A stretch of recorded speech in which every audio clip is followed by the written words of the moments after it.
చాలామంది తెలుసుకోవాలనుకుంటున్న విషయం ఏంటంటే, ఎందుకు క్రైస్తవులు యేసు ప్రభువుని దేవుడని కొలుస్తారు? ఆయన ఎక్కడ తను తాను నేనే దేవుడని చెప్పుకోలేదు కదా అని అనుకుంటారు. బైబిల్లో నుంచి దానికి జవాబును చూస్తే, తండ్రి కుమార పరిశుద్ధాత్మలొక్కరే త్రియేక దేవునిగా మనం ఆయనను మహిమపరుస్తున్నాం. అయితే యేసుక్రీస్తుని నామంలోనే ఎందుకు ఈ భక్తి చేయాలి, దానికి కారణం ఏంటి అని అనుకుంటే, అది అన్ని నామముల కన్నా ఉన్నతమైన నామముగా క్రీస్తు నామం హెచ్చింపబడింది కాబట్టి.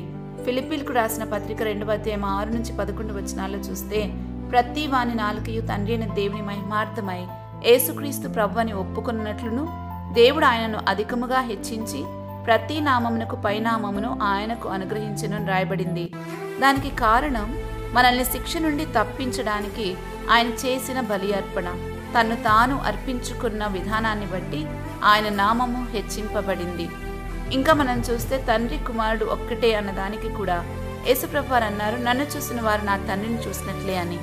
దావీదు 23వ కీర్తనలో రాస్తూ, యెహోవా నా కాపరి అని దేవుని సంబోధిస్తాడు. యేసుప్రభు వారు భూమి మీద తన పరిచర్య కాలంలో ఆయన అన్నారు, యోహాను సువార్త 10వ అధ్యాయంలో గొర్రెల కాపరిని నేనే అని చెప్పారు.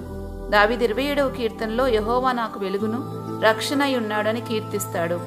అయితే యేసుప్రభు వారు వచ్చి నేను ఈ లోకమునకు వెలుగై ఉన్నాను అని యోహాను సువార్త 8వ అధ్యాయంలో అంటారు.